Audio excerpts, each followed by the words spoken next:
kasama ko si Ate Bella and Carlo Aquino. Sino? Saan kayo nagpunta? Punta kami sa Siargao. Hindi kasama si Inigo? Wala kasi nasa LA siya nung time na yun. So, kamusta na yung update ang movie nyo? Ito na, Start na? magsa-start na. So, pwede mo na ipagmalaki ngayon. Dati ayaw mo ipagsabi, di ba? Muna, kailan muna si Inigo kasi yung super, chill lang ako. Iba, isang excited si Papa P, di ba, na magkaroon ng movie daw kayong dalawa eh. Magkakamya ba daw siya? Hindi daw. Sabi niya, hindi daw siya magkakapit. Ano yung abangan sa inyo dito sa movie na to? Comedy, pure comedy lang. Simple lang yung story. Pero hopefully, yun na nga yung sinasabi ko. Sana. Sabi ni Inigo, ay, ikaw daw tanongin kung okay lang na may pag-kissing scene ikaw sa isang movie. Okay lang sa'yo? Scene? Oo. Pwede na ba? Okay lang naman. Pero hindi naman ako yung super, like, bawal to, bawal yan, bawal to. Pero syempre, pag-uusapan pa rin yan sa management. Pero kung ano yung gusto nilang gawin ko, it's not against my will naman na like, ayoko gawin yan. Go with the flow naman ako sa ano yung feeling ng story. So may expect na kissing scene kung sakali. Huwag naman sila mag-expect kasi syempre nag-iiba yung script along the way. So, depende po. Sinong director nitong movie? Si Dilek Kizon. Yung first movie niya itong i-direct. Direct. Quezon? Yeah. Hindi mo alam yung first name pa niya. Anong title? Anong title? Hindi ko pa. Hindi pa. So, under Star Cinema. Yes. Ano masasabi niyo parang launching niyo tong dalawa eh? Kinakabahan ka ba or mas excited? Ano yung nangingibabaw? Dahil super bait ng team. And sana naman I think naman naalagaan nila kaming dalawa. Hindi naman ako kinakabahan dahil si Inigo naman yung kasama ko.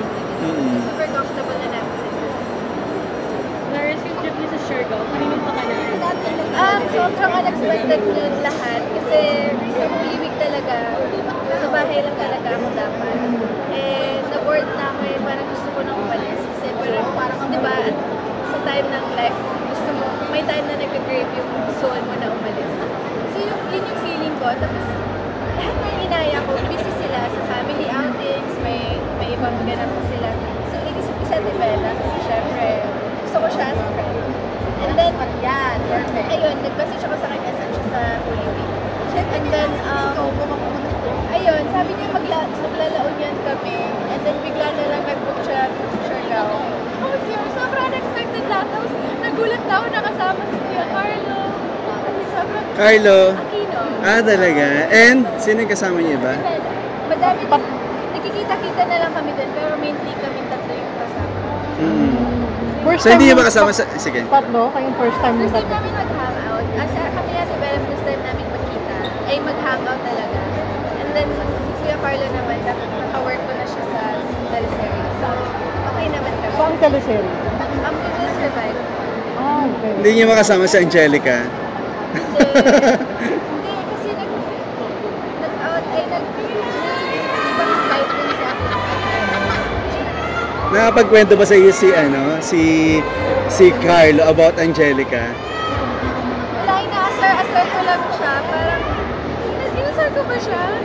Pero nahihiya ako inasar siya. Pero hindi ko kasi alam kung may something ba sila. Pero parang in my mind, parang kinikilig ako ganun.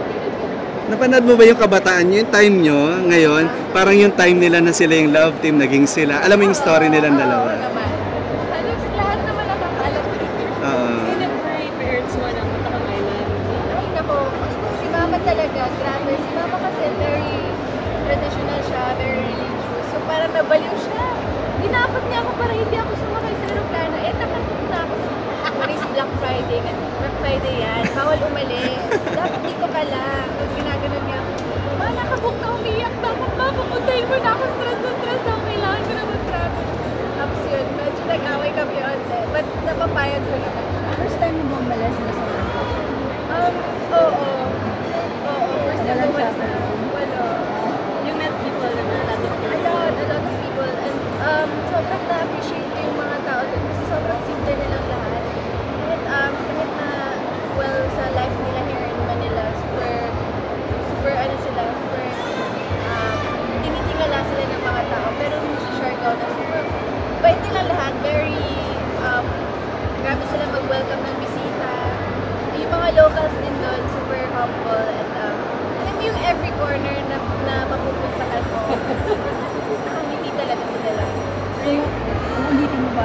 Oo naman. Oo naman. With Inigo. Oo naman. Why not? Saan ko gusto pumunta? Sa next, Next target. next target naman, siguro same vibe doon. Makakagailan, pala. This summer yan? Or? Ang hirap kasi mag-plan kasi kung ako, gusto ko with friend, and yung friend ko lang naman yun dito is puro showbiz, and hirap Schedule. ano yung schedule. And then yun, parang, hirap. So parang, wala na lang. Hihintay na lang ako kung may Paano ka Tapos na naging ba close? yung show nyo? Tapos na ba yung taping nyo na hanggang saan? Hindi pa po. Nag-taping ko po. Nag-taping ko po. Alam ko last week na lang. Last 3 weeks? Taping. I know sa story. Pero yung taping medyo Ano yung paano kayo naging close nila Carlo and then ni Bella? Bakit nagkaroon kayo ng ano? Oo. Si Ate Bella kasi, isa sa mga artists na nilulook up ko talaga. Kasi napakatalino niya babae. Very beautiful, humble, and so fun to be with. So parang before pa lang na minamessage ko na siya na like friends kami virtually pero hindi pa kami nagkaka-hangout. So yun, parang magaan yung loob ko sa kanya kasi nagsusulat din siya. So parang feeling ko vibe kami. Then, Carlo. oo. Si Carlo. Si Carlo naman nagka-work kami sa We Will Survive. Nagka-work kami so parang hindi kami friendship na establish. Very sorry for Mother's Day lang. What do you love most about your mom? Mama, pagka-planning niya. Sobrang nakakatawa yung pagka-planning niya kasi